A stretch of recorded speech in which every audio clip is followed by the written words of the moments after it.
Ketemu Nagita Slavina, Lucinta Luna belak-belakan sebut dirinya insecure, mengaku takut sok kenal banget.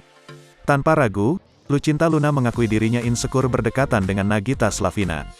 Belakangan ini, Lucinta Luna memang semakin memukau dengan kecantikannya, bahkan ia juga sering berbagi terkait proses menyakitkan untuk menjadi cantik lewat operasi plastik. Namun siapa sangka, sosok Lucinta Luna yang kerap membanggakan kecantikannya itu tetap bisa merasa insecure. Hal tersebut rupanya sempat dirasakan Lucinta saat berkesempatan untuk bertemu Nagita Slavina.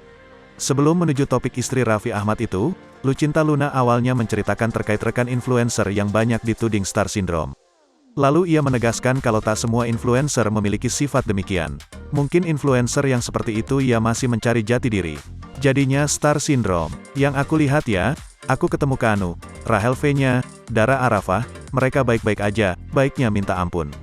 Mungkin pergaulan juga, enggak semua influencer. Kayak gitu, terang Lucinta Luna dilansir dari YouTube TS Media, Kamis, tanggal 16 Juni tahun 2022. Ersa Mayori selaku host di acara itu pun turut menduga terkait faktor star syndrome yang dialami para influencer, yakni terkait rasa percaya diri yang kurang. Lucinta Luna lantas membenarkan pernyataan Ersa Mayori tersebut. Ia yang biasanya pede dengan kecantikannya juga sempat merasa tak percaya diri saat bertemu Nagita Slavina belum lama ini. Aku juga jujur pernah ada rasa enggak pede.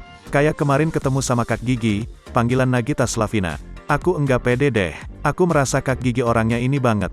Iya baik banget cuma aku enggak pede, jujur Lucinta Luna. Usut punya usut, Lucinta takut jika dirinya menyapa Ibunda Rafattar dan Rayanza itu, ia nantinya akan dianggap sok kenal. Berbanding sebaliknya, justru Gigi malah menyambut Lucinta Luna dengan baik. Aku merasa, aduh gimana ya, takutnya aku negur nanti gimana. Dianya, duh sok kenal banget, aku takut. Ada rasa kayak gitu, insecure.